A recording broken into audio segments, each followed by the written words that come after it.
Hello, and welcome to the Silver Lining, the weekly geekly talk show where we discuss any number of topics that may have come up over the past week. I am your host, Uncle Silver, aka Silver Greg, aka Greg, whatever you're comfortable calling me. Welcome to you, my co-host, The Chat. I love having you guys here to discuss a lot of this stuff, and you'll have to forgive me if I'm moving a little slow. I'm a little sleepy, got a little busy, wasn't able to take a nap before the show. But hey there, Ace Fox, Nair Man / Ryan, Dragoon Knight, what's going on? Hopefully everybody had a good week. It was kind of an okay week. This was the first week after Thanksgiving. So this was, of course, the first shopping week, which I'm sure everybody has. Your ideas are intriguing to me, and I wish to subscribe to your newsletter. Dragon Super 10, thank you so much for the follow. Love starting the show off with something fun. My CPU spiked there. Gonna need a big nap later. Unlikely to have time though. Oh, Elements. We have some topics that we're going over today. Pick a topic that you think might be boring and take a nap. I'll scream really loud into the mic to wake you up. And happy Friday, Ace Fox. Week was okay. Potential job and saw a movie last night. What movie did you see? Meow. Hey, Sagers, we are graced by Sagers today. He likes to start the show off. Starting the show off right this week. All right, buddy. Meow. Meow. Afternoon, right? Hey, Suave and Wonder Bread, what's happening? Wonder Bread. Apartment complex is free. Had free goodies, so I picked up M&M cookies and pecan cinnamon buns and cream cheese. Ooh, that sounds delicious. I got some bad news this morning. Oh, Ace Fox. So hopefully everything is all right. So yeah, it was kind of an okay week. I guess this should probably be at the viewer topics portion, but this is not a viewer topic. This is a host topic. Since it is the beginning of the Christmas season, I was wondering if anybody got any cool Black Friday. We didn't do a show on last Friday. So, you know, if you guys picked up some cool Black Friday deals, or it's been like Black Friday Damn it, Rye, I read your comment. I saw swords, so I almost said swords. It's been Black Friday deals the entire week. Like, that's been a whole big thing, whether you go online or even in stores. They've been doing Black Friday deals. I was curious, did you guys get anything for yourselves? Like, do you shop more for yourselves, or do you shop more for other people with Black Friday deals? Assuming you shop at all, because I know a lot of people that will do everything in their power to stay away from stores during Black Friday weekend. And that's really the right name for it, is Black Friday weekend at this point. Today marks 5 years since Paul Walker died. Ah, man, that kind of sucks. Yeah, I was Dragon. I actually was really bummed out when I heard that. He seemed like a genuinely decent guy. Like, I don't remember any stories about him being a jerk or anything. And he seemed like a genuinely decent person. And you'll forgive me for saying, quite a handsome fella. My family just exchanges money. The whole thing is pointless. Ryan, we don't. My whole family, we don't do any lists or anything. What I do is for my wife and for her mom, because her mom buys a lot of gifts. So what I do is I try and get a list together of a bunch of things that I want. And then I tell them, like, just buy whatever you want off of the list. That way it's kind of a surprise, but at the same time, you know, I know I'm going to get good stuff that I want or could use. I have one thing on my list. Oh, I'm sitting here looking at all of my stuff and trying to figure out what I would want for Christmas as a gift. The only thing I can think of is an Elgato Stream Deck.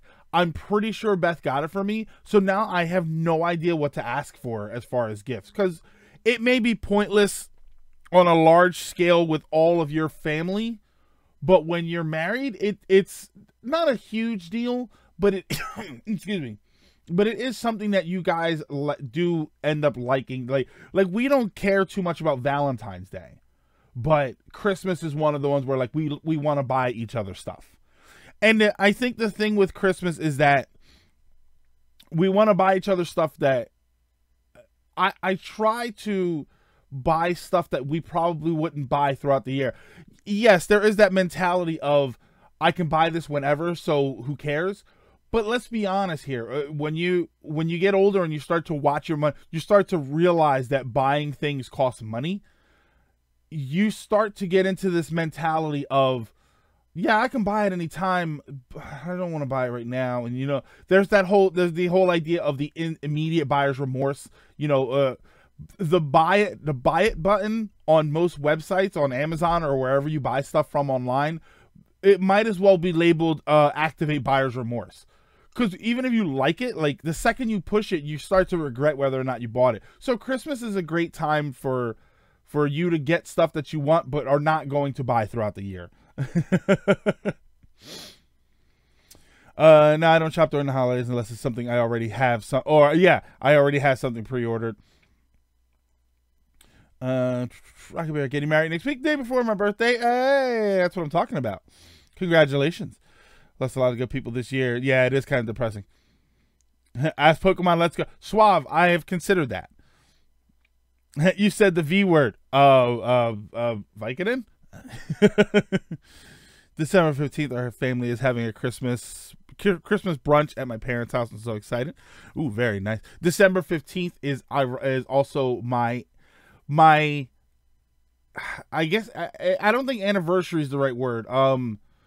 15 years at my current job will be December 15th. December 15th was my hire date.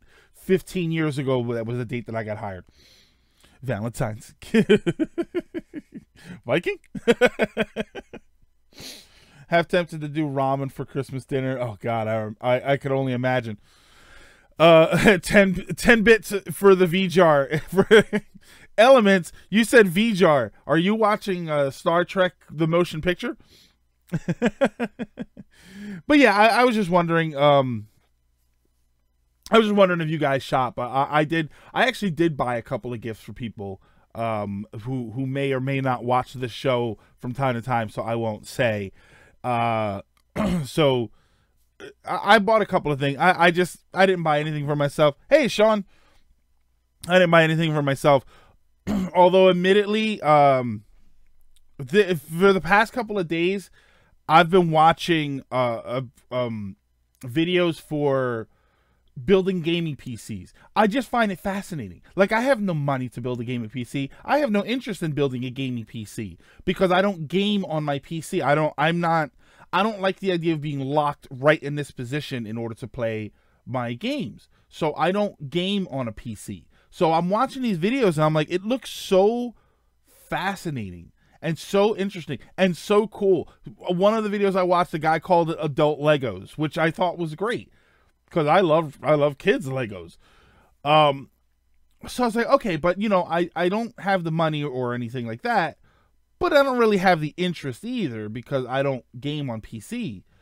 And then I started watching building a streaming PC, which is essentially the same thing, but apparently you go more for CPU than GPU. And now I kind of want to build one.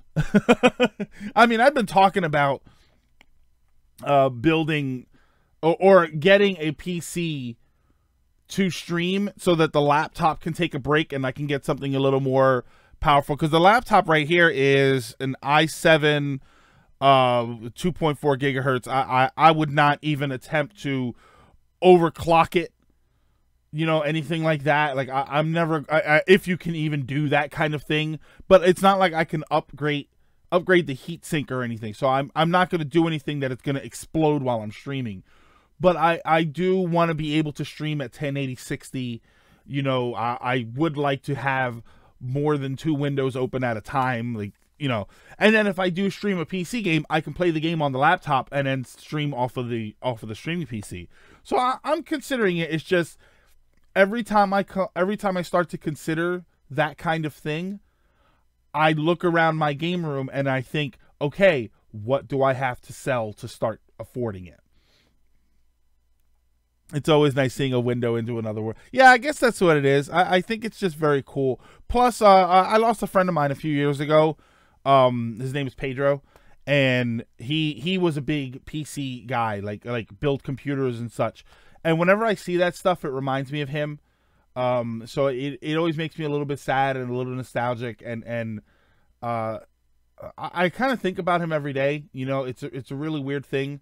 So when I start seeing this guy, and the one guy that I watch, one of the the content creators, I guess, that I watch, he kind of has Pedro like facial features. So it's almost like looking at a younger version of Pedro doing these videos, and it just makes me kind of sad.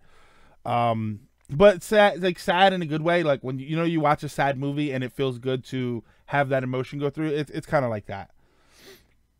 Did you hear WayForward is involved with Bloodstain? I would hope that they're involved. If they are involved, I would hope that they were involved with bringing out a physical copy.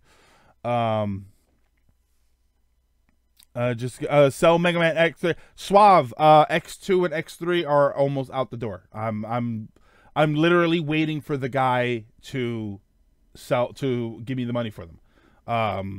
I haven't given him the games yet, but he's a good guy. But yeah, I'm literally waiting. I'm waiting for that money to come in to replace the money that I took out of my savings in order to pay for the monitor. So that money can't even go to the PC. But without dipping too back behind the window, I should have gotten a Twitch payout. And I mean, you only get a Twitch payout 45 days after the end of a month where you cross the $100 threshold. So I should have had a Twitch payout this past November, but I didn't. So the middle of December, I'll probably get a Twitch payout. Maybe I'll put some of that aside and then start saving up to build a computer. But yeah, I've got a few games I could probably sell. You know, I don't want to sell my Saturn collection, but I like the idea of selling my NES and Super NES just because I can still play those. You know, emulators, but I still have access to playing those games, but I don't want to sell my collections. My Super Nintendo collection, I have Dracula X with the manual and half of the box. So, sorry to hear that. Glad you can keep his memory alive. Yeah, I'm pretty happy with it. Anyway, topic. Yeah, I sorry to dip into Bummerville, but I don't know. I like to share this stuff with you. It's very.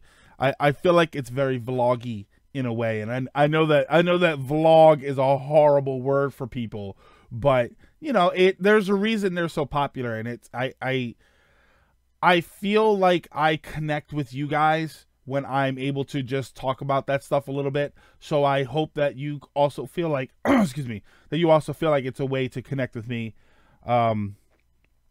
Yeah, Suave. I don't think I would sell the Saturn stuff just because every game that I sell, I can't play now. Like I could sell my Mega Man X4 on the Saturn, but Dragon Force, Super Tempo, those games I could get money for them, but I can't replace them.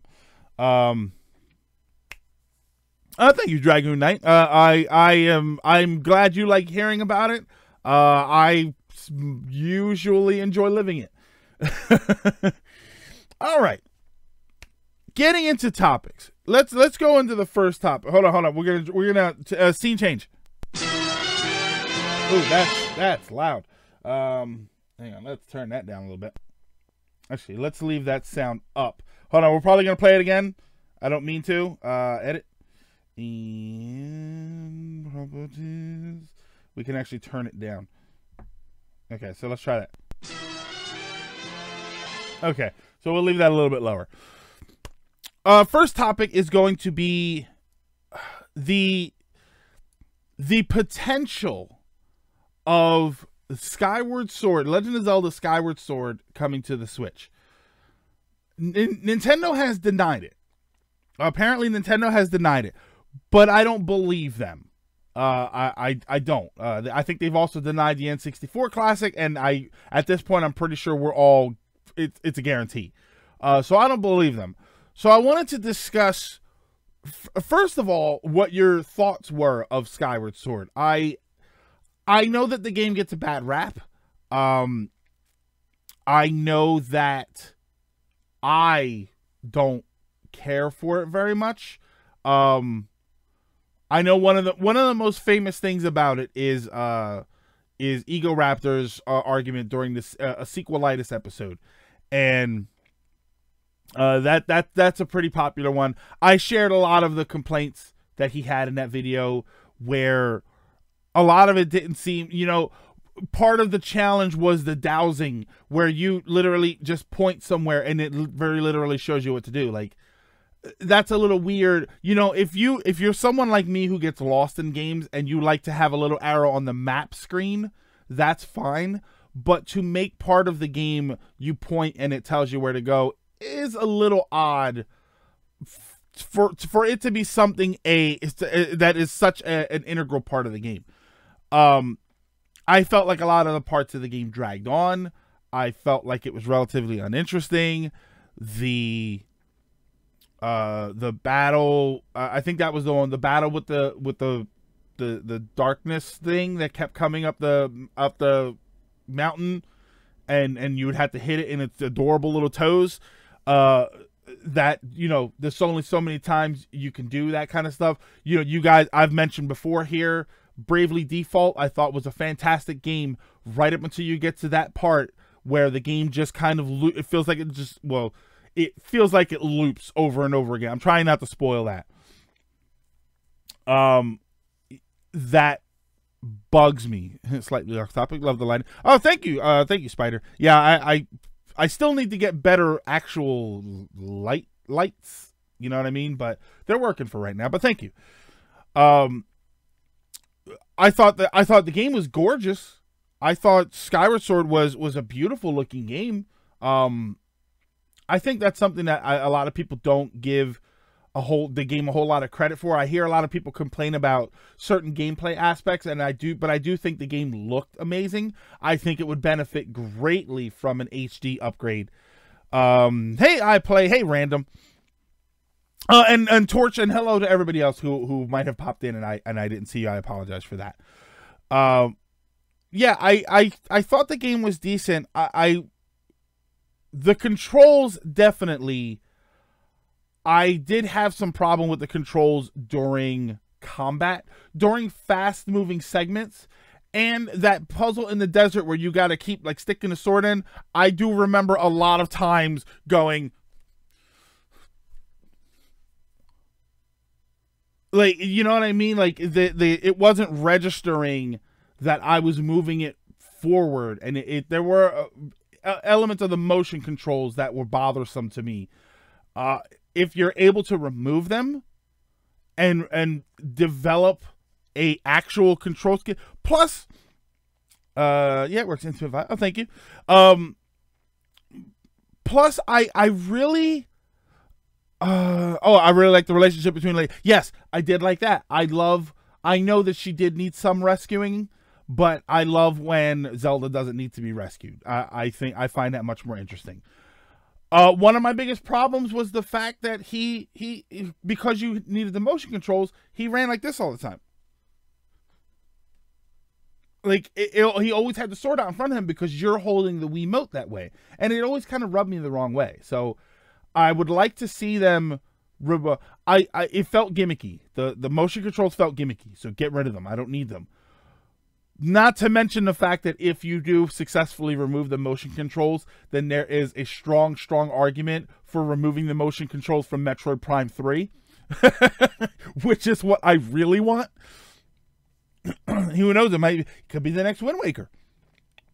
I like Groose. Yeah, I actually did like Groose.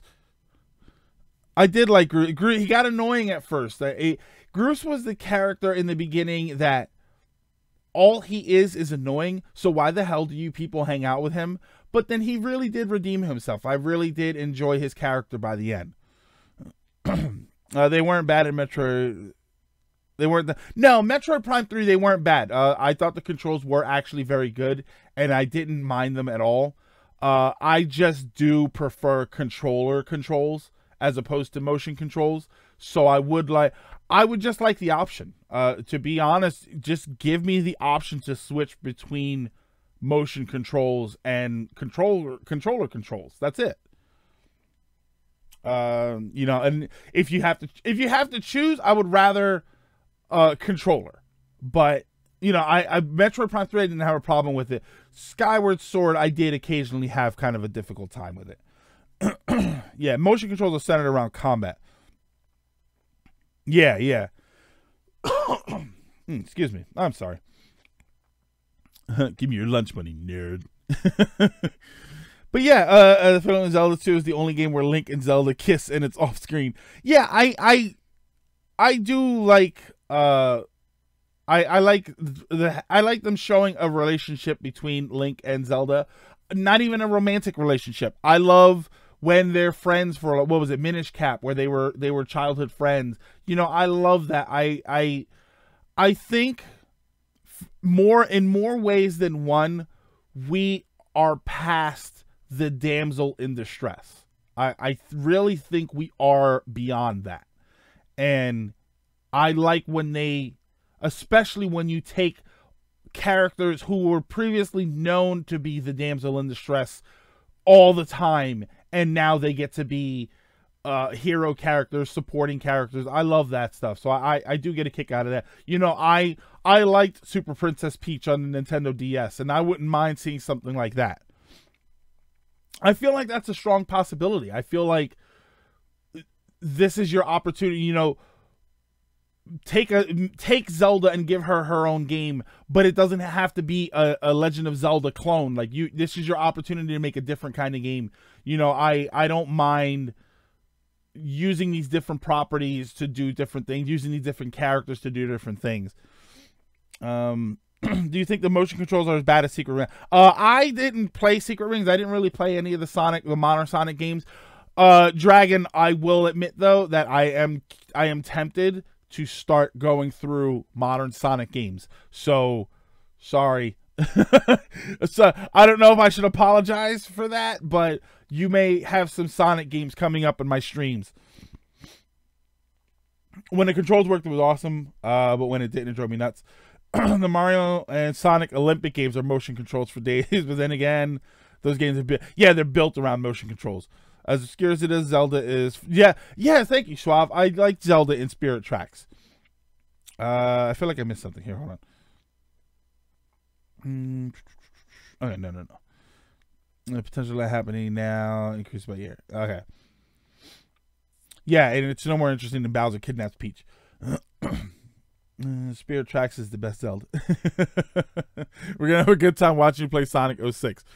Yeah, I'm interested to see it come to the Switch.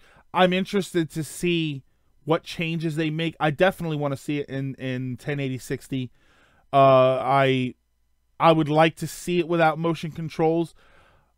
I'll tell you what I think is weird. I think it's weird that Nintendo is not owning up to it. I think that they're trying to shut down the ideas of it, and I find that odd. Now, that may just be because of the Game Awards. They may really want to have an impactful announcement at the Game Awards, so they're trying to shut it down right now. But I don't know. I think that's something. Now, I'll tell you what I think they should do to blow everybody away. I say, okay, you ready? You ready? Get your pad, get your clips ready, because here we go. This is it. This is the $1 billion Legend of Zelda idea. You call it The Legend of Zelda: The Crystal Dream Incantation. Right? Crystal Dream Incantation. Got it? There is help in another dimension that they need to get to, that they need to help with. Okay. They need to be put into something called the Crystal Sleep, which and the Crystal Dream is how they get to this new plane, this new level of existence. When they get there, the whole game is a recreation of Legend of Zelda: Wand of Gamelon, Faces of Evil, and Zelda's Adventure. It all takes place in Gamelon. It is all 3 games combined with different play styles. When you play as Zelda, it's the top-down overhead style. When you play as Link, it's the side-scrolling style. The Crystal Dream Initiative, CDI. There it is. That's it. That's your $1 million. That's your $1 billion idea. You're gonna recreate the Zelda CDI games and make them canon. Sure, I'd buy it. Hey, listen. It sounds ridiculous. It sounds convoluted. It sounds completely stupid. But they also brought Bubsy back, and there's a new Shaq Fu game. So maybe this is the time for that. This is illegal, you know. That's why after with games like that, with Bubsy coming back and all that, come on, this is oh my god, rehire all the old voice actors. Oh god. Greg, you're part of the problem. Oh, I'm telling you, it's gonna work. It's gonna work. But yeah, but seriously, like Skyward Sword, make a Superman 64 HD remake. Oh god. Worst case scenario, make a spiritual successor to the CDI game. I wouldn't mind seeing that. I wouldn't mind seeing a modern game purposely be a silly representation of those games. But the timeline. Well, that's the thing, Spider. That's the thing. You don't need to worry about the timeline because this exists in an alternate dimension that they have to enter the Crystal Dream in order to get to. So this can take place anywhere on the timeline. In fact, at the end of the game, they could wake up and not have any memory of it. So it's still not canon in the main Zelda universe, but it exists somewhere else. I mean, the CDI games are just more Zelda too. Nintendo would make it, but you don't have enough. You don't have enough rupees. As we all know, toasters toast toast. Absolutely. That moment when you're one of the few has beaten Superman 64. Oh god. You know that flying through the rings is the best part of that game. Yeah, of course. Well, Suave, of course, flying through the rings in Superman 64 was the best part of the game. That's why they've made whole games about it before. Arrow the Acrobat and Pilot Wings. we already knew. It's just they tried to add a bunch of other stuff that we didn't need. So yeah, I think Skyward Sword could work. Is basically what the gist of all of this is. I can't dismiss it right away. I will admit that if and when it happens, I'm going to try it. I'll probably pick it up. Well, I'll pick it up. I'll try it. And unless they do a lot to change it up, I might not play it again.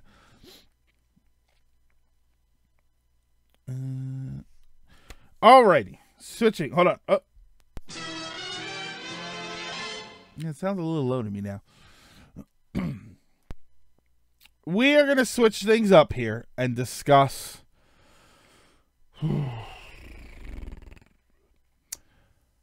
Baggate. I think they called it for 20 minutes, but I had nothing else to label it on my stream title. So Baggate it is. Bethesda released Fallout 76. And the Fallout has not been awesome.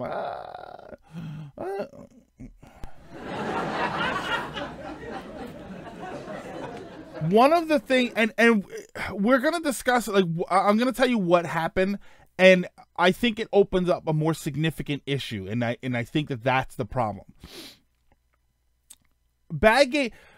Bethesda sold Fallout 76. They sold a special, what was it? Was it called like the Founders Edition? There was some extra edition that came with a heavy duty canvas backpack, which I assume looked like it does in the game, or it's just an outside the game prop, whatever. So it was supposed to be this heavy duty, high quality bag. The whole package was $200. It's supposed to be this high quality package. People got their backpacks. The backpacks started showing up. They were cheap quality, like nylon backpacks. They were not the heavy duty quality. Like somebody can somebody can verify, but I think at some point they showed a canvas bag, but what people got were cheapy nylon bags that look like the bag that they were buying, but they were terrible. They were clearly not worth $200. Plus not offering a refund. And then they don't want to refund the bags. They're not refunding the bags. What they're offering is 500 atoms, which is in-game currency for Fallout 76, which I did not know how much that was worth. Somebody actually posted something and showed you what you can get with it. It's essentially $5. So you're getting $5 back for a $200 bag that you paid for that was not the bag that they said. It's not, and you can't return it. You're stuck with the 500 atoms. That alone is a problem. Not allowing people, if lying to people about what the quality of the item that they were going to get blatantly. It would be one thing if the bag showed up and it was made of canvas and the stitching was terrible and the bag fell apart. That would be unfortunate, but you kind of did get what they sold you. In this, you were getting a completely different product. You're getting a nylon bag instead of the canvas one. You're getting significantly lower quality. That alone would be a problem. When you couple that with the fact that the game shipped and it was broken in half. Not broken in half as in they only gave you half the game. Broken in half is that it was glitched to no end and required a 56 gig download in order to make it playable, because my understanding is that there's still a ton of problems with it. Coupled with all of that, I'm curious to know, and again, and here we go. We love being internet lawyers on here. I'm curious to know what kind of class action lawsuit for false advertising they could be claiming. They could be liable for. It's one thing to download to ship a game with glitches, with errors. That's Bethesda. They always have those features. But to require a download to fix the game that is larger than most games out there, to blatantly sell an extra item that is completely not the item that people were paying for. I'm curious to know if they are liable, if they are in danger of being sued in a class action settlement, because that's fraud on a very large scale. That's fraud on a scale of $200 times X amount of people who bought that item. Because even if somebody's happy with it, realistically they were lied to about what they purchased. I'm sorry, and I went into my little rant there. $5. You can't even buy the postman's outfit, which has a bag. It costs 700 atoms. If they told you what they were gonna make with it, yeah, I don't know. Bethesda's response. Yeah, well, I remember hearing something about Bethesda's response, and I didn't actually see it. Who is a lawyer about this? So the internet lawyers are gonna get some perspective. Yeah, I would be curious to know, because this is, like I said, it's one thing if you ship the game with glitches, because they're getting the game, it's just glitched. The game is still playable, but it's glitched. 56 gigs is a bit excessive. But the problem now is that there is a physical component to it. There is a physical the problem with our legal system is that it is populated by older people who don't understand the internet. They are not. Our government is not going to understand. Our justice system is not going to understand when you say I needed a 56 gig download in order to play this game. They're not going to understand the implications of that. What they will understand is I ordered a physical item and I got a completely different, significantly lower quality physical item. they'll understand. It's tangible, and they'll understand that. I wonder if there is a chance for a better lawsuit there. Yes, there's a case here, but it's highly unlikely to happen. Yeah, you know what, Torch? Ask her this, because this is interesting to me. Does accepting the 500 atoms waive your right to sue because you have accepted compensation for their error, for what they did? Because I've always heard that if you ever get into a car accident and the person says, "Oh, I'm sorry, here, let me pay for it now," and they try and give you money out of pocket, like they try and give you cash, you're not supposed to take it, because if you take it, you have now accepted that payment for the accident, and you waive your right to sue them. That's what I always heard. Again, internet lawyers. Sometimes you have to take a loss. Money comes and goes. I think if anything, people who bought it are going to take it as a lesson to not buy those things anymore. Have there been any exceptionally good games this year? I don't know. I don't. Detroit Become Human? I don't know of any games that this year that were spectacular. Fortnite.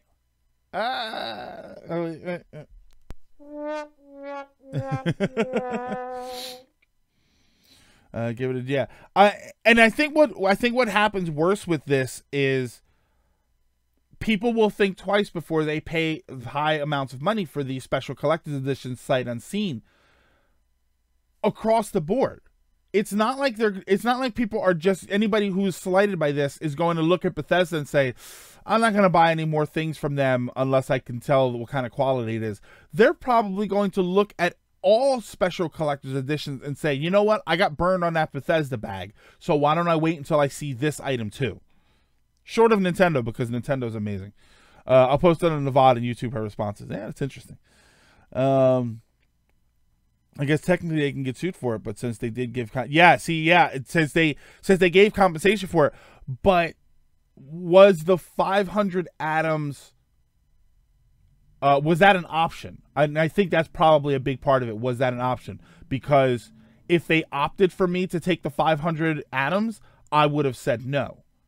But if they just put 500 atoms in your account, that doesn't mean anything. That is, you did not accept that. They just throw it at. It's no different in, like I said, in the car accident scenario where somebody offers you money and you refuse to take it. It's no different than they just say, "Oh, I'm just going to throw money at you," like physically throw money at you. You never accepted the money. If they just gave you 500 atoms in game, you never accepted 500 atoms. They just did it. Young you are, yeah. I don't know, but now I'm curious about the DMC5 Dante coat. I'm curious about the DMC5 Dante coat. You have no reason to think that other companies are going to give you the same crappy quality item as Bethesda did. But because you have to kick out money for it, you are cautious now. And that's one of the reasons I always say, like, when companies do bad things, other companies in that same industry need to get on them for it. Not just try and capitalize off of it, but need to get on them for it, because you're making the whole industry look bad. When the market crash, when the video game crash happened in '83, any other video, part of the problem was that companies like Atari were just pumping out crap because they had to pump it out. Other companies who probably wanted to be big in the video games should have turned to them and said, listen, you need to slow down with the crappy quality, because people aren't looking at your bad quality games and saying, boy, Atari sucks, I'm going to go play something else. They're looking at your bad quality games saying, wow, video games suck, and I'm going to do something else. It hurts the whole industry when you allow a company to do something unscrupulous and damage the industry's name. A massive claim like that allows for a lot of people to use an opt-out system. Yeah, if you're a victim and you have an automated claim, unless you decide to opt out. Okay, yeah. I don't know. Like I said, we're doing the web law here, which maybe we'll call it that. That's a little more streamlined of a term. We're doing web law here. So obviously we don't have any real answers. Parry Cat. When companies do bad things, Nintendo, if you don't want us to download. Yeah, Parry. Nintendo has a habit of doing whatever they want to do, and annoying everybody in the process. All right, so the bottom line is, I'm just, that's what happened. I'm just curious to see if anything is going to come of this, or if people are just going to say whatever, I got burned. I part of the problem is probably that it's Bethesda, so you had to expect something was going to go wrong. All right. Oh, topic change.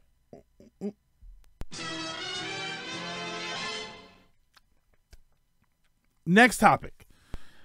Nintendo Creators Program. Quite possibly one of the dumber things Nintendo has done, other than their brand new online service, which is just poor quality. There's a lawsuit. There's a lawsuit being filed right now, so we will see what comes from it. Not for the Nintendo Creators Program. Nintendo Creators Program is coming to an end. For anybody who doesn't know, Nintendo Creators Program was supposed to be a way for creators to effectively. This is the super duper simple, probably wrong version of it. It was a way for people to become Nintendo content creators. Essentially, you basically had to go through Nintendo and create this content, and then they would basically monetize your content, and then I think you got some of it. You were essentially a partner with Nintendo in their uploading of things, of items. If you didn't, you got burned. I actually got burned a couple times. I got content ID'd a few times myself, because one of what we used to do, and I will get back to it at some point, I promise. We used to do where we would take apart SNES games and clean them out, and then we would test them. So we would have all the music and the image and it's the music. It's always the music for me that I get in trouble for. You would have the music playing. We got content ID'd because we cleaned Kirby's Dream Land 3, and the music started, and then that music is what gets content ID'd. I also got content ID'd for The Legend of Zelda 1 and Super Metroid at one point. So they're ending this program. It was a dumb program that restricted just anybody from making Nintendo, and I think they had some goofy rules with it too. As far, I think you had to be a Nintendo, a Nintendo streamer, a Nintendo content creator. Like, I don't think you could go across the board. Like, there were some weird rules to it. But for whatever reason, they came to their senses, and it's coming to an end. They posted up until the end of December. It's all still going into effect. So it all still works. So don't go posting Nintendo videos yet. We're not there quite yet. So you have until the end of December. It's going to be like normal. I think I'm making some sense now. Anyway, make some decisions, make them look better than their competitors. These are the guidelines. These are some basic rules. It actually says here, we are humbled every day by your loyalty and passion in Nintendo, blah, blah, blah, blah, blah. As long as you follow some basic rules, we will not object to your use of gameplay footage and or screenshots captured from games for which Nintendo owns the copyright, Nintendo game content, in the content you create for appropriate video and image sharing sites. To help guide you, we prepared the following guidelines. So we're going to read all of these guidelines here. You may monetize your videos and channels using the monetization methods separately specified by Nintendo. Other forms of monetization of our intellectual property for commercial purposes are not limited. So as far as I can tell, that means you can stream games and such. You just can't use it for your marketing. That's sort of the way I read it. I remember watching your LP of Legend of Zelda where you dubbed the music.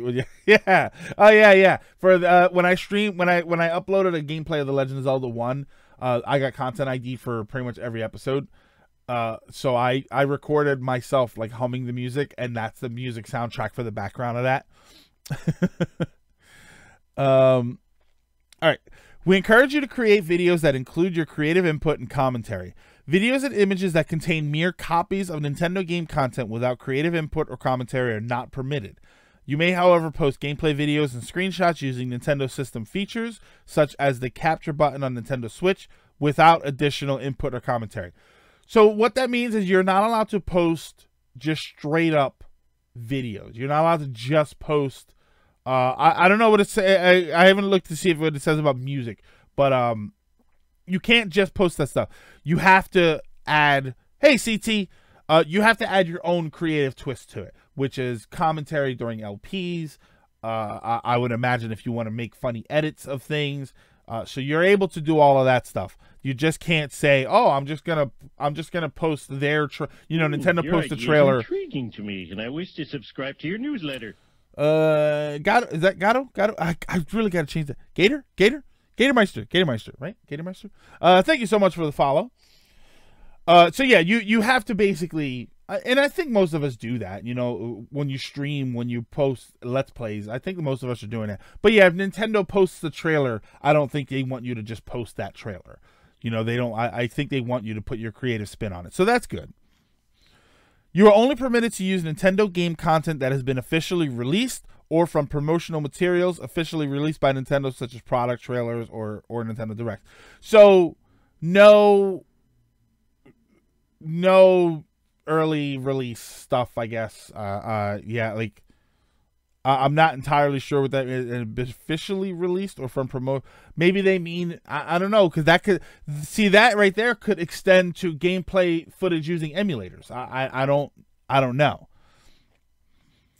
If you want to use intellectual property of a third party, you are responsible for obtaining any necessary third party permissions. So they basically just completely said, Gatormeister, yeah, I got it. Yeah, see, for ROM hacks and fan games, Gator, I'm interested, because technically that last one that we read, you're only permitted to use Nintendo game content that has been officially released or from promotional materials officially released by Nintendo, such as product trailers and Nintendo Direct. Technically, that takes ROM hacks out of the equation, because ROM hacks are games that were never officially released. Yeah, so no ROM hacks, no bootlegs. I think that's kind of interesting. And it doesn't sound like it affects much, unless you start talking about fan translations of games, unless you start talking about Link to the Past randomizer runs, Link to the Past Super Metroid randomizer runs. That starts to affect all of that stuff. So I'd be curious. I have a feeling they're not going to care about some of that stuff, but realistically, they could. You're not permitted to imply or state that your videos are officially affiliated with or sponsored by Nintendo. That's a pretty cool one. I like that. No one's going to say, well, this is an official Let's Play or this is official information released by that's pretty interesting. We reserve the right to remove any content that we believe is unlawful, infringing, inappropriate, or not in line with these guidelines. Okay. And then there's a Q&A. If you go to nintendo.co.jp, that they have the whole thing there. But then there's some Q&A here. Talks about what type of content what types of content are acceptable under these guidelines. The guidelines only cover video uploads or live stream. They do cover live streams.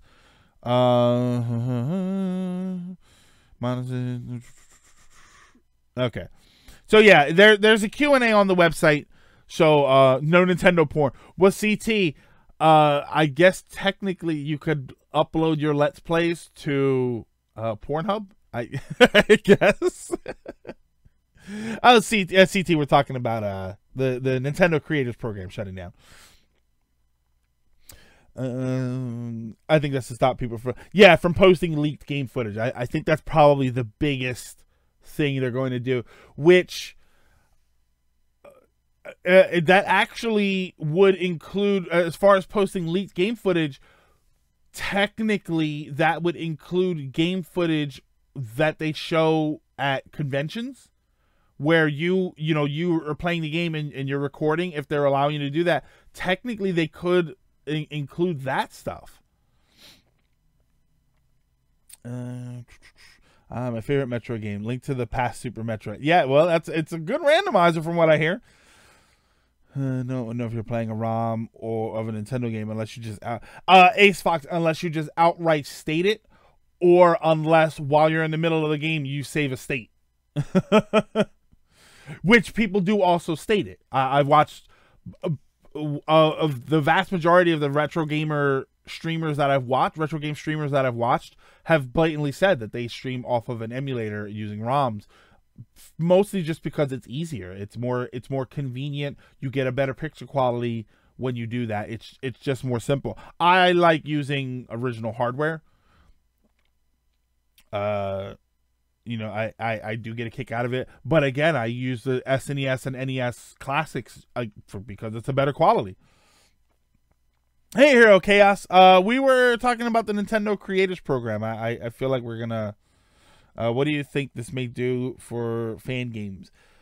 Random, I don't think it's going to do anything to fan games. I think that they're going to get shut down just the way they always are, because that's not considered content creation. That's considered copyright infringement. That's a whole separate ball game. That is totally utilizing their property to create your own item. Like, you know what I mean? It's not, it's different. And I think there are laws, I think there are already laws stating that it is considered a modification of their original product, which they probably won't do. I don't think that's not something Nintendo said. I think that's copyright law. I think that when you purchase an item, you're purchasing that item. You're not purchasing the right to modify it. Again, that's web law. Nintendo's so tight; they need to chill out. So how about all the PAL on the PS? Well, the PS1 Classic? I almost can't even with that thing anymore.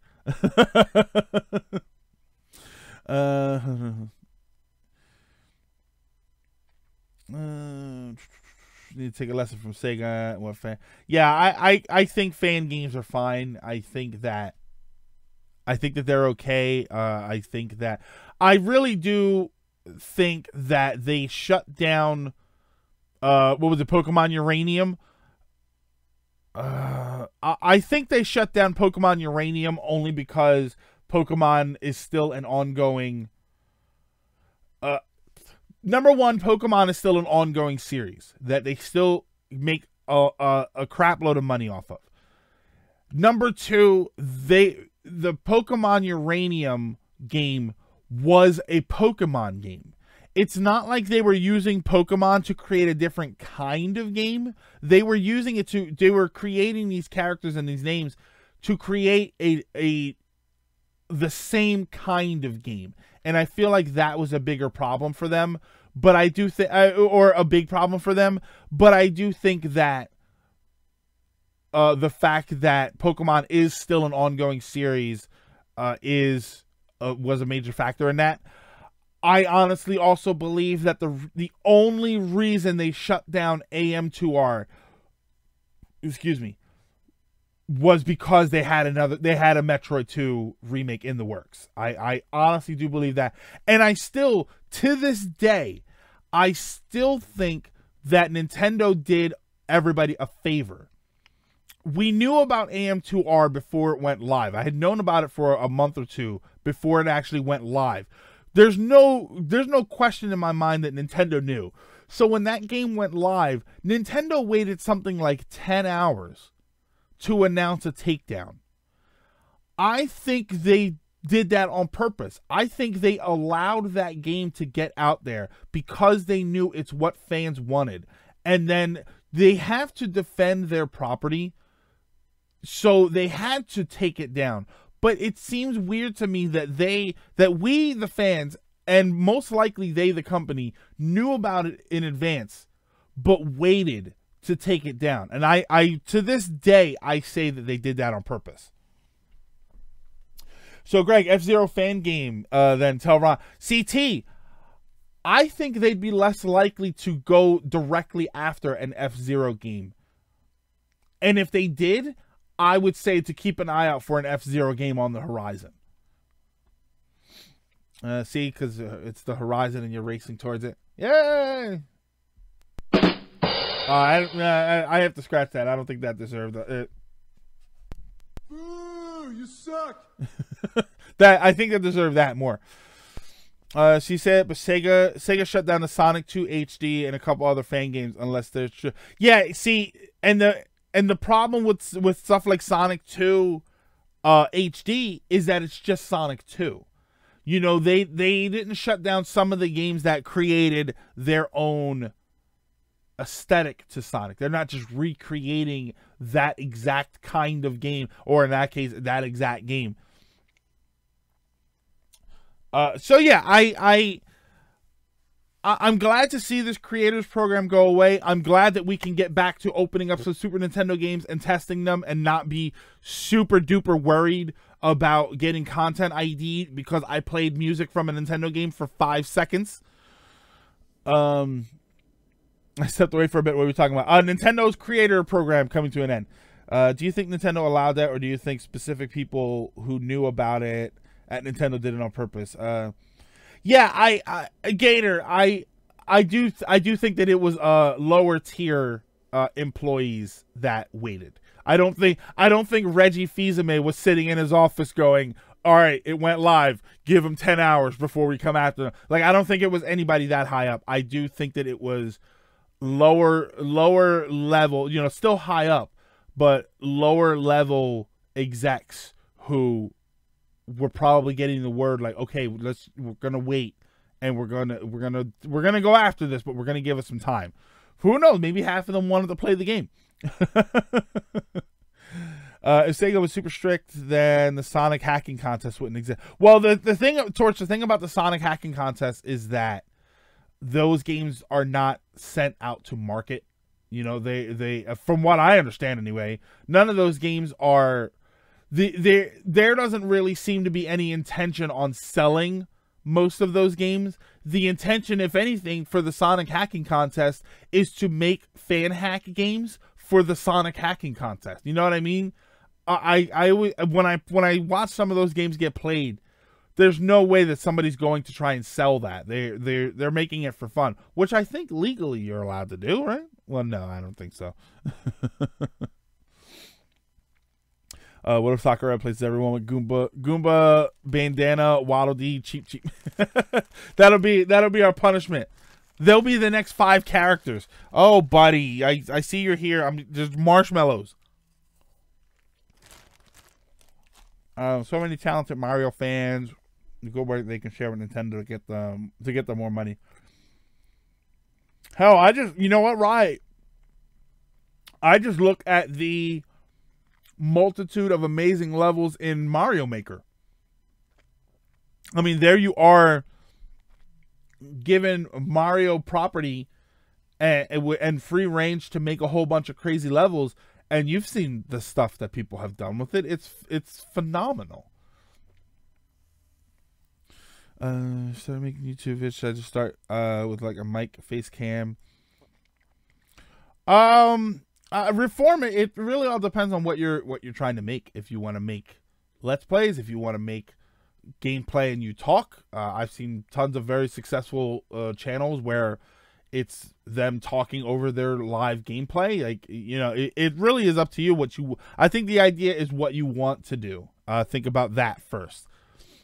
Don't think about I have a face cam and a microphone, so I'm going to do this. Think about I want to do this, and you know I have a face cam and a mic, but I really don't need the face cam. You know, so you know, consider what you want to do. I mean, yeah, there are plenty of people out there that are making their presence known. Okay, making their presence. Sorry, my phone. There are plenty of people out there making their presence known, and all they have is a microphone and their capture card so that they can record the footage that they're, you know, if you're going to do anything gaming related, a microphone and a capture card are going to be probably the first things that you need. And make sure you have a computer that can handle all of it. Sonic before the sequel, Sonic after the sequel is still out. Oh, okay. And that guy eventually went on to make Spark the Electric Jester. Mario Maker's loosely controlled environment. I wouldn't even say loose. I would say very strictly controlled. Mario Maker is extremely restricted in the physics of the game, but even through those restrictions, people have done amazing things. They've made amazing those Kaizo Mario levels where it's ridiculous. People have made auto scrollers. One of my favorites was somebody did, and I know there are multiples out there, but someone did a robot basically, which was all on the backs of Spinies. I think that's the one that I saw, where it was like the feet were the Spinies, so it was walking along, but then it had chain chomps for arms, and it was coming at you the whole time. It was great. I wonder if the very obscure NES games that might end up losing copyright. Suave, I always wonder that. I always wonder, are there properties out there that somebody could buy for a few $1,000s and make games off of them? I think a lot of one-hit wonder games. When I think of that, I think of your Kabuki Quantum Fighters, where, you know, there was only one, maybe a second one somewhere, you know, and there hasn't been anything since the NES. I think a lot about, like, I wonder if these properties are out there just to buy. I think if I was a millionaire, like if that would be one of those rich things that I do, like I would start a video game company specifically to buy up properties. And then tell people, like, if you want to develop an indie game, that's fine. But what I want first is a remake of this game. And then that's going to be like your the Wachowskis, the ones that made The Matrix. When they went to Warner Brothers with their idea, they were first-time movie makers on that scale. So Warner Brothers gave them $5 million, I believe. This is, for all I know, this is an urban legend. But they did actually make this movie. They gave them $5 million and told them you have to make a movie with it. They made this movie called Bound with Jennifer Tilly, Carla something, I don't know, and Joey Pants. And they made this movie. And the movie's great. And then it was on the strength of that movie that they gave them the clearance to make The Matrix. So I would probably do something like that where, you know, hey, if you want to make your indie game, I'll fund it. But I'm gonna need you to make I'm gonna need you to remake Quirk from the Game Boy, just to make me happy. They got 2 turntables and a microphone. Where's that? We don't have.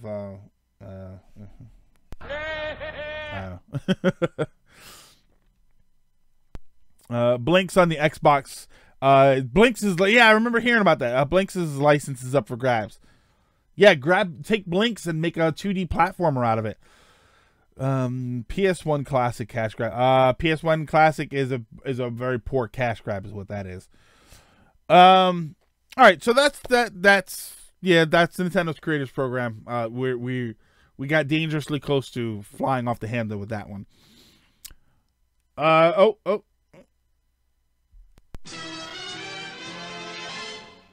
Woo! For this is probably going to be boring, but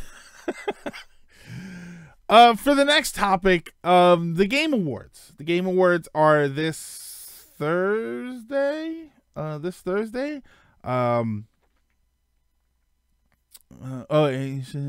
Mario Games as well.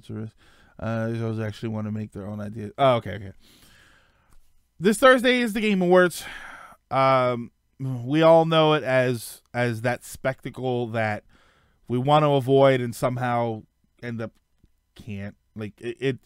I remember last year, right up until an hour before it started, thinking, I'm not gonna watch this. It's an award show. It's gonna be a bunch of people puffing each other up,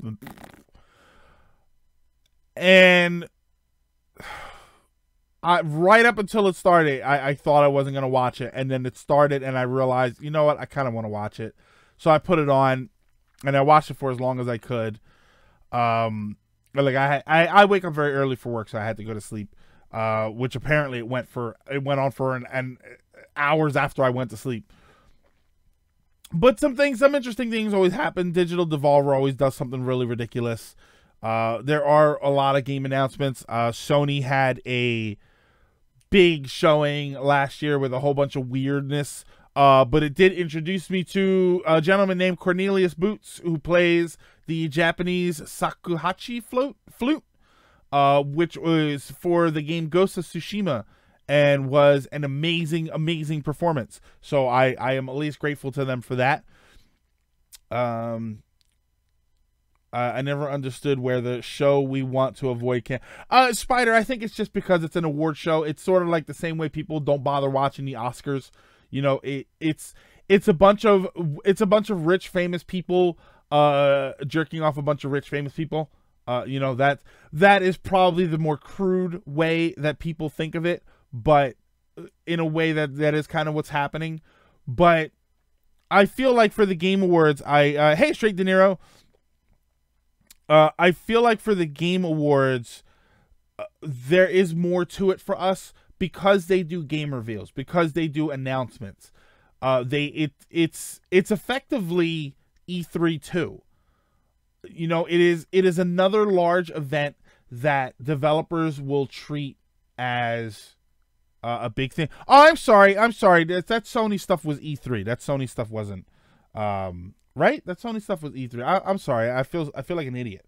Yeah, that wasn't the Game Awards. I'm an idiot. Later, Suave. Yeah. I'm probably more like E3 light. Yeah, I apologize. That was dumb of me. But there were still a lot of announcements, and there were, again, it was effectively a large commercial for a lot of these companies. They were able to treat it as such.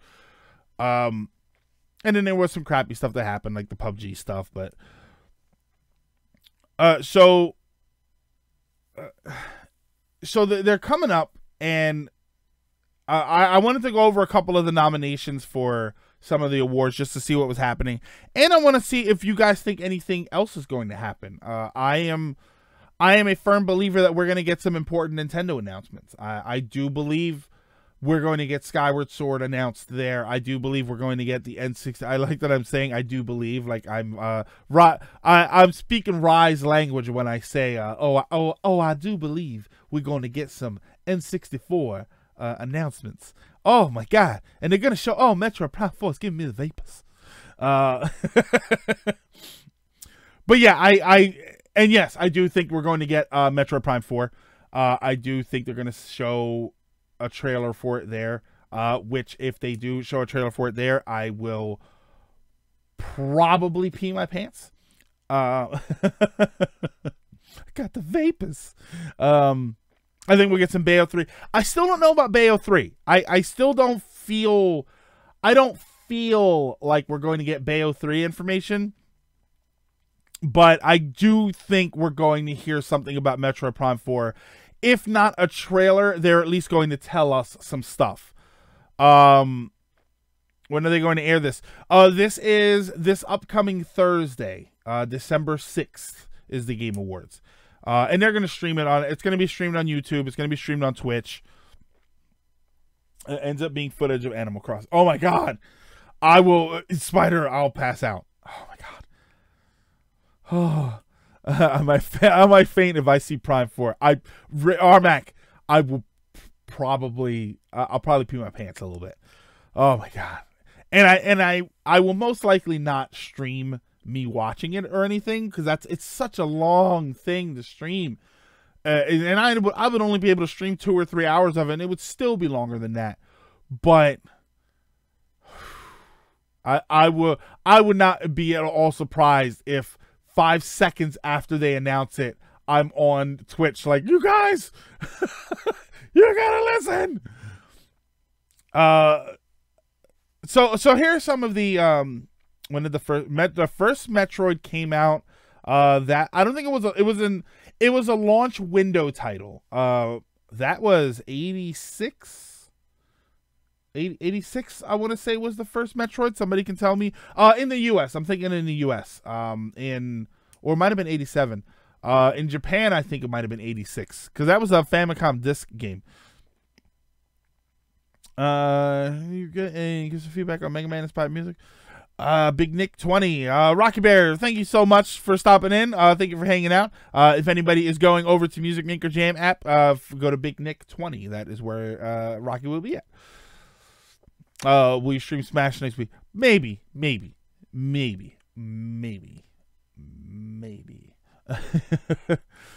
All right. So as far as the award nominees go, we talked maybe a couple episodes ago about the Game of the Year award, which is Assassin's Creed Odyssey.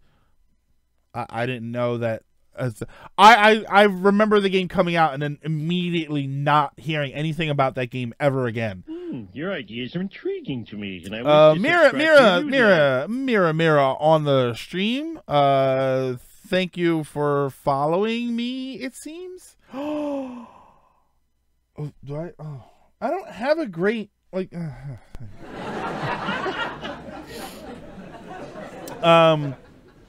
Celeste is one of the Game of the Year, which is honestly probably my pick for Game of the Year, my personal pick, but I don't believe it's going to win. I do believe God of War is going to win. Spider-Man is on there. Monster Hunter World is on there. Red Dead Redemption 2 is on there. I think Spider-Man could win only because of hype, but I honestly think God of War, from everything I've seen, God of War just looks like the better game.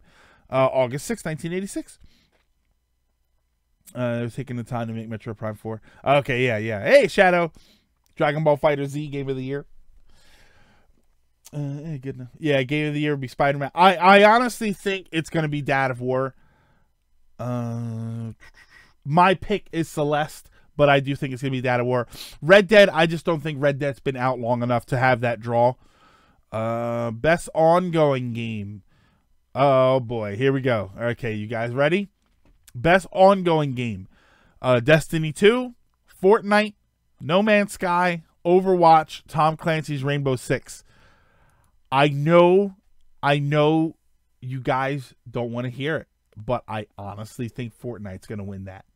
I think Fortnite's going to win that award. Not only because I think it is definitely the most popular of those, but also because it really seems to have, it really does seem to do a lot.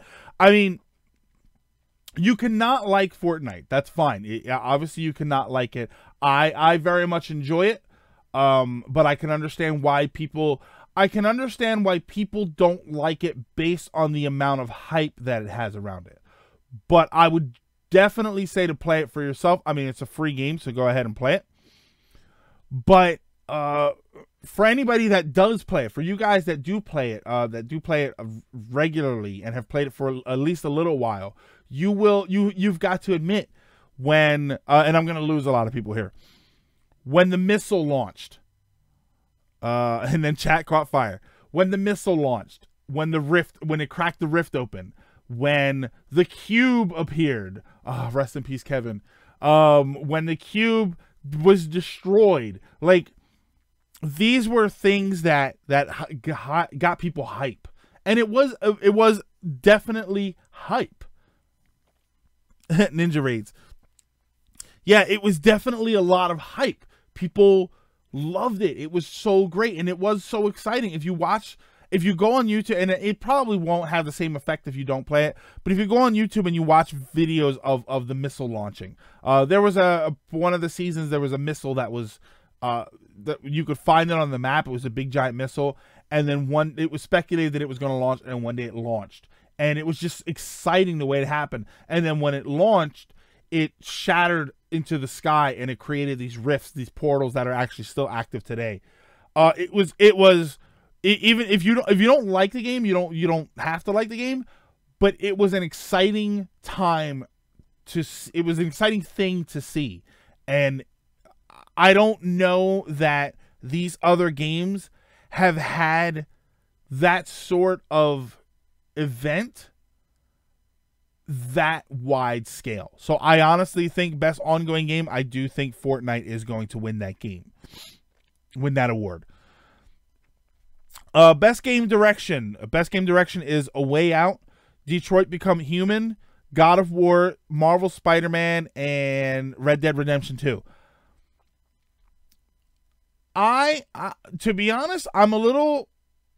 This one has me because God of War, so what I've seen in the game, the direction was very good. Detroit Become Human, I probably played maybe 40% of the game. It's awesome. The direction, if you didn't have to do things every once in a while, you would have no problem watching that game as a movie. No problem whatsoever. It really is a spectacular game that I really need to go back and beat. And A Way Out was very good direction. I thought it was very interesting. The ending of that game was spectacular. My bet's on Detroit. Yeah, if I had to place a bet, if I had to place a bet, I would put it on Detroit Become Human, just because it was so, that game. And here's the thing with Become Human. I would also it would also be messed up if Detroit wins an award. I think the game is poorly written, and the only good thing is the acting.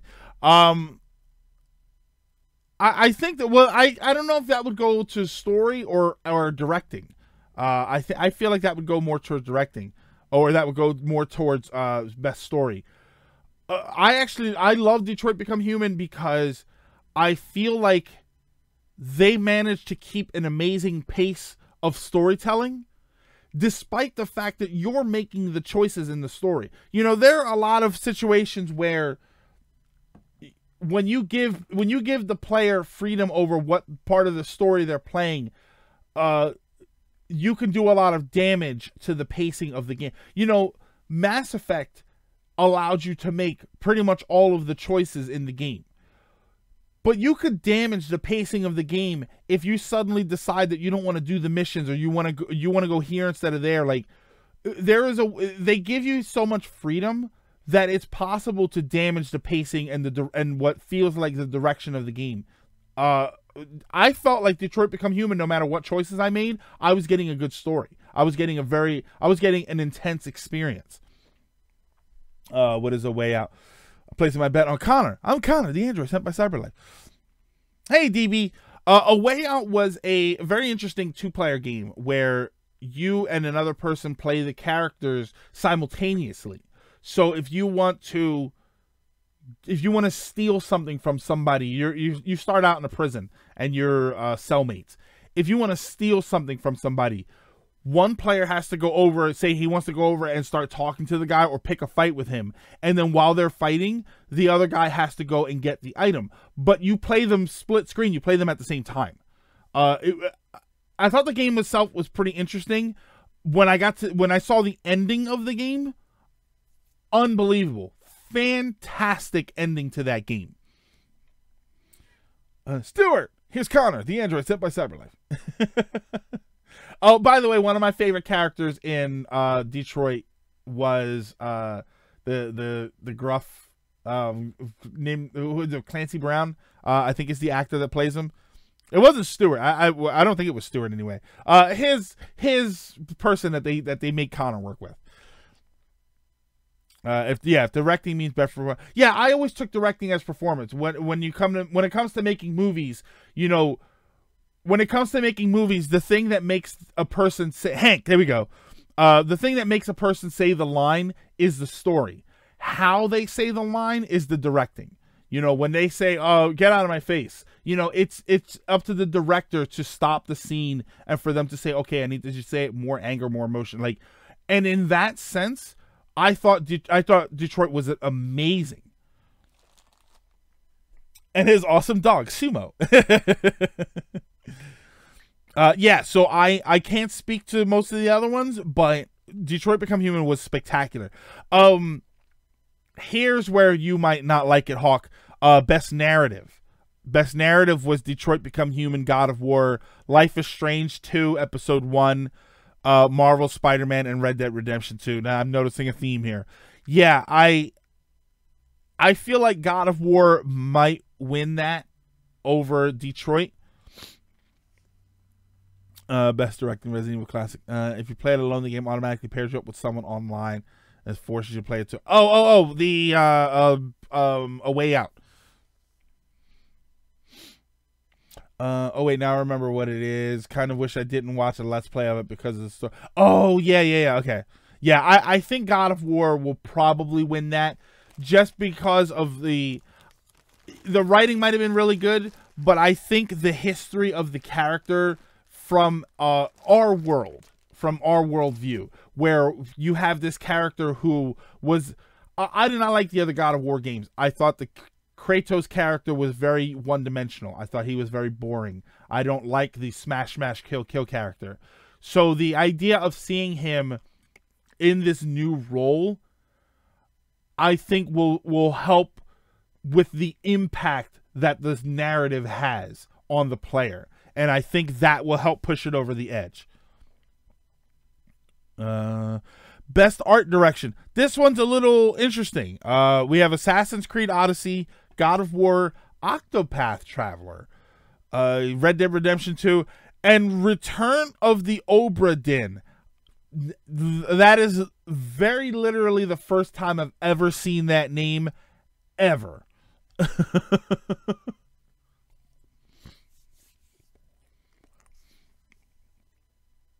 It's almost like Nintendo and other companies. Well, excuse me. Well, right, Nintendo is a AAA game company, but yeah, it's Return of the Obra Dinn. Never heard of it. I don't know. I God of War looked great, but see, it's also it's also technical achievement in artistic design or animation. I like Octopath Traveler for that. I thought Octopath Traveler was I thought Octopath Traveler blew everybody away just because we hadn't seen anything like that in traditional RPG style graphics. I still think God of War is probably going to win it, but I do like Octopath Traveler for that.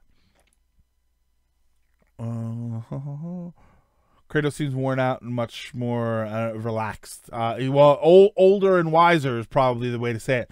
DB, you were saying something a while back about crucial flaw in Octopath. What was that? DB, I kind of can't say it without spoiling the game.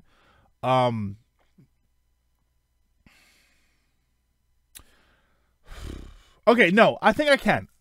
I apologize if this is considered a spoiler for anybody, but I don't think it's a significant spoiler for Octopath Traveler, the way I'm going to say it. In Octopath Traveler, I kept expecting the stories of all 8 characters to converge into one giant story, and it never does.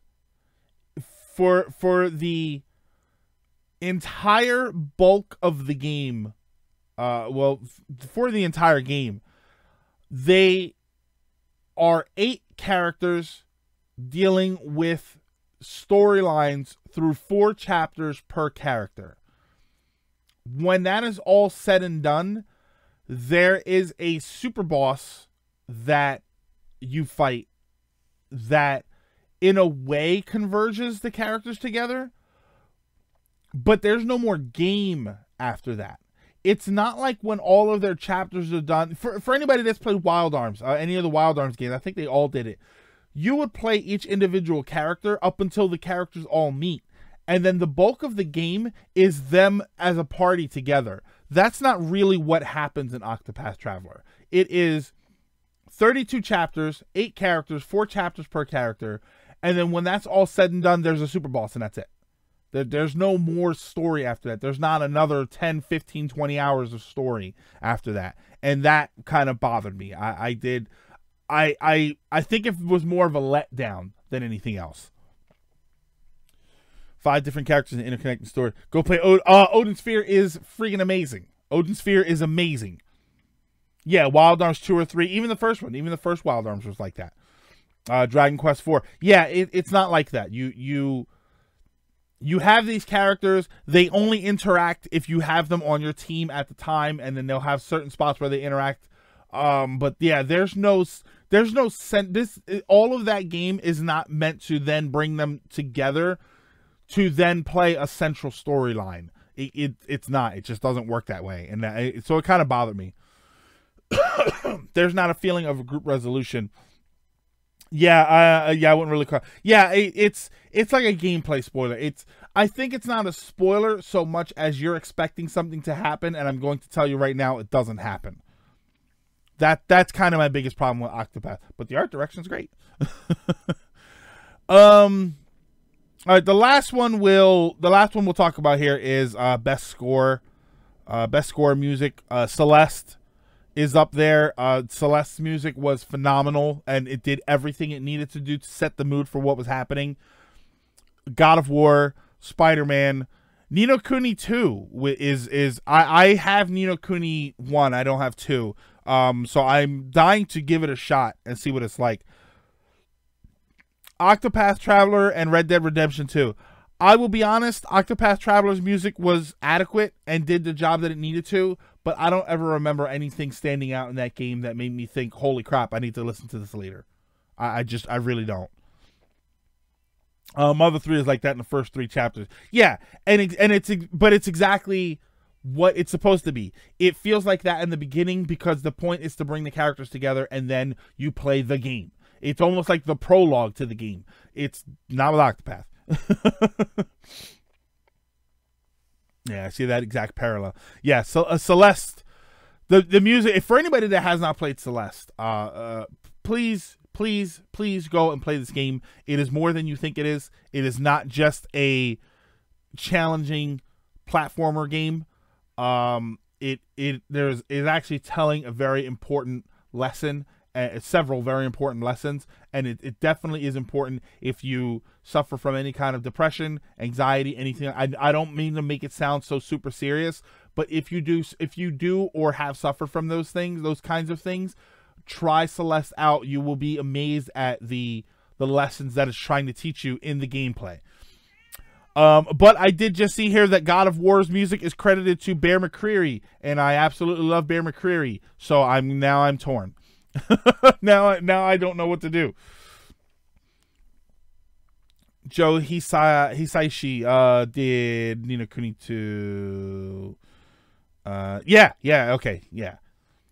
Yeah, but I do love Bear McCreary. Bear McCreary, I know more than anything because he did the music in the Battlestar Galactica remake, and I absolutely love that stuff. So that's, I mean, those are the awards. I mean, those are our predictions. I can't wait to come back hopefully next week and go through our predictions and see where we landed, see what we got right, what we got wrong. I always love doing that stuff. Hey, Lizard, what is happening? He doesn't work for Ghibli Movie. Oh, he doesn't work for Ghibli. That's difficult then. That's a tough. Well, that's actually a tough one. I do kind of want to know who wins that one. So what do we got? 4:30. All right.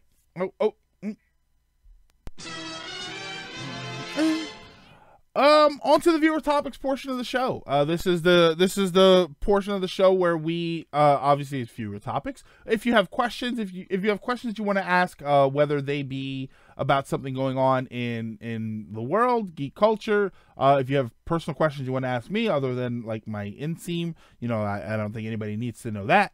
But if you have anything you want to ask, if you want to say, go for it. Just getting home from a shitty workday. Lizard, I hopefully the fact that it's Friday helps. I don't know if you have the weekends off or not. But you're home. You're home. Even if you have to work tomorrow, you're home right now. You're hanging out with us as we go into some viewer topics, assuming anybody has anything that they want to discuss. What's your social security number? I don't know. 4. Torch with that sounds like an oxymoron nowadays. Social security? I don't know. Have you played Let's Go? I have not played Pokemon Let's Go. I am interested in trying it out, but I don't know if I want to spend the $100 because let's face it, if I buy it, I'm gonna buy it with that damn Pokeball. I kind of have to. Like, it looks great, and you know. I almost snapped at my employer because she hates my music. Well, she sounds like an idiot to me, Lizard. Doesn't deserve your time. Most of the people here use ROMs. What are your thoughts on people who use ROMs for games that aren't even out yet? I think it's... Well, that's Shadow. That's early release stuff. That's just scummy. I don't like that. That being said, because obviously we're talking about the Smash Brothers the Smash Brothers leak. If you're gonna play them, then you're gonna play them. All right, that's fine. Don't share it. Don't share spoilers. Don't put it online for other people to get. Don't post videos of it. Because now you're just being stupid. Rest in peace, Crunchy. You know, you're gonna post the soundtracks and everything. Don't be surprised at what happens to you. Yeah, I you know, if you're gonna do it, you're gonna do it, but don't ruin the experience for other people. And most importantly, if you are playing an early version of Smash Brothers and you're having a blast, when the game comes out, buy it. I have very little to say if you're going to actually, if you have the ROM and you're playing it and you buy the game when it comes out and you didn't spoil it for anybody, I have very little to say against you. Just don't stream it early like an a-hole. Yeah, did Etika stream it early? I'm surprised he didn't get permanently canceled. He played a leaked version of Smash. Yeah. I'm surprised that you didn't get canceled. There were some YouTubers, that's why I said rest in peace Crunchy. There were some YouTubers who leaked the soundtracks, and every song that they leaked counted as a copyright strike, and it only takes 3 copyright strikes to shut your channel down. Too many hoops to go through now just to get a job, and you have to explain why you want to work for a company. That's always my favorite. DB Stewart. Why do you want to work for us? Because you're hiring and I need money. So I have a job and money. Yeah, instead of all this. Yeah. So Sakurai explained exactly why Kirby is the only survivor. Said because he had a warp star. Well, he said because he had a warp star. Snake had a box, and the box should have protected him. Hey, you okay? You all right? We'll talk about it later. Yes. Yeah. I read Etika as IKEA.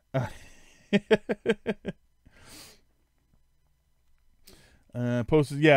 I can't believe I got hit. Yeah, I got in trouble for posting this stuff. Yeah, of course you knew you were gonna get in trouble.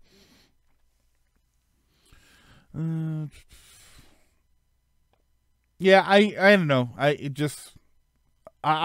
don't. It's not fun for me to play, and I think that's the biggest problem for me. Is like if I have to play it on an emulator or something, it's not the same. Like I'm not getting the same experience. I'll just wait. Snake to have a bulletproof for Snake to have a bulletproof active camo box. Oh, what's up, Mira? Did you like our public display of affection? Is that what it is? Is that what got you going? Oh wait. Oh.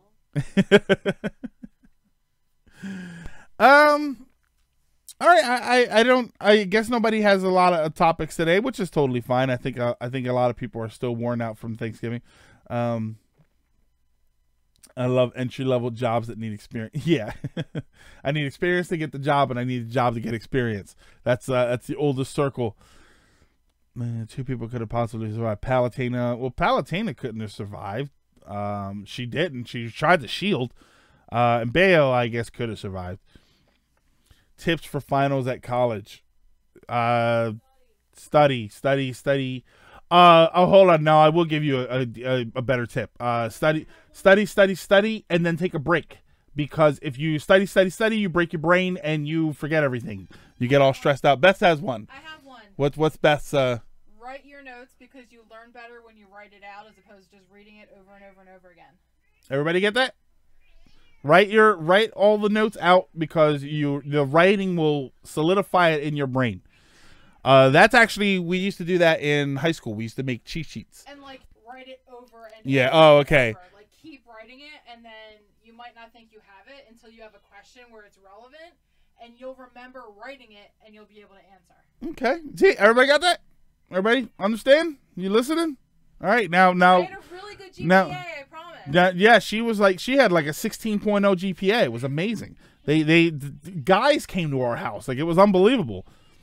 Hey, I got free scholarships. Yeah, that's true though. Yeah, and I should specify that yes, she did get a full scholarship to a university. So her tips actually count. I got to get that muscle memory. Yeah, in high school we used to make cheat sheets. We would try and figure out intricate ways to make cheat sheets to cheat for the tests, but we wouldn't use the cheat sheets. The actual act of creating them, of writing all of the stuff down, was enough for us to remember what we were doing. And occasionally we use them.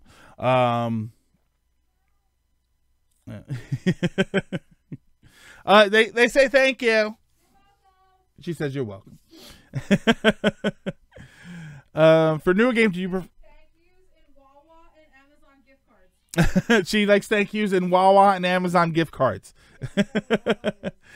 For new games, do you prefer physical or digital?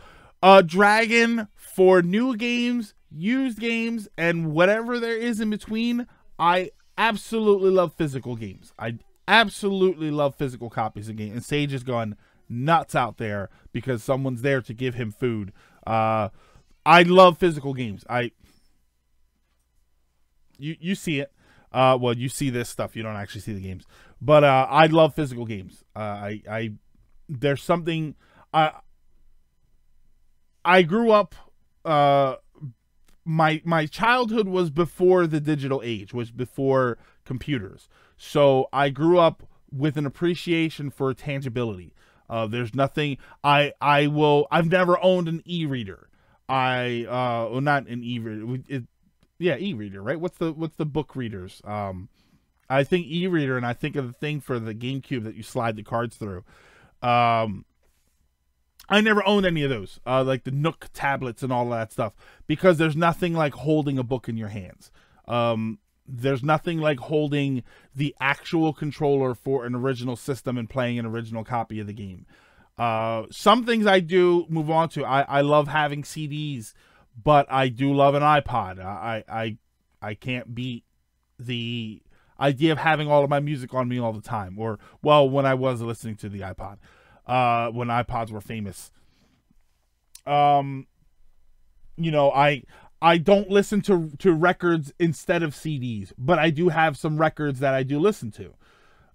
But yeah, I will always my video game collection. I catalog all my collection into. I have an Excel spreadsheet that I have everything on. I don't catalog games that I own through downloads, like Celeste and all of the games that there are no physical copies of. None of that is on my catalog. I don't care. It is intangible, so it doesn't get written down, even if the list itself is intangible. Any old man life tips for this 26-year-old? Any old man life tips for a 26-year-old? Things are not as serious as they seem. You're going to put a lot of energy into what you think are serious problems, and you're going to realize a week, a month, a year from now that it didn't even matter. And if you want examples of that, think of things that you got worked up about a year ago and now you don't even care about. Now imagine that you've got the next 60, 70, 80 years of your life to get over that thing that happened a year ago. As you get older, you're going to realize, wow, all of that stuff that I have gotten so worked up about over my life, it really is unimportant. Thoughts of Nintendo's Fire Emblem Expo. I did not hear about this Fire Emblem Expo, but I know some people who might need to hear about it. Thoughts on Daredevil being canceled. I was a little bummed out. I was bummed out to hear that Daredevil was canceled. I would like to see Daredevil pop up in the MCU, in the movies, specifically a Spider-Man movie, just so that we know that the character is still there. And you never know, seeing him in a Spider-Man movie might hype people up to renew the show or to get a Daredevil movie. I think Daredevil has been interesting enough to justify being in the MCU. I can understand why the other characters were not. I don't need Jessica Jones. I don't need Luke Cage. I don't need Iron Fist in the MCU. But I think Daredevil has proven himself. I think even Punisher. I love Punisher, but I think Punisher has not proven himself to be in the MCU. I like cool boxes and cards. Yeah, and I love that stuff too, Dragoon. I love all of that stuff. Share bed with someone. You share without accidentally kicking them in your sleep. You get used to it, Shadow. I think you kick and flail less than you think in your sleep. And Spider-Man versus Daredevil, starring Ben Affleck. Torch, have a good one. Thank you for stopping in. Your thoughts on Breath of the Wild's placement in the Zelda canon? Placements. I didn't see. Did they? I mean, it's supposed to be way before, right? I thought Breath of the Wild took place, in what was considered the Golden Land, or after the Golden Land, but before. Oh, excuse me. Or was it way later? Is that no? Yeah, it was way after, I think.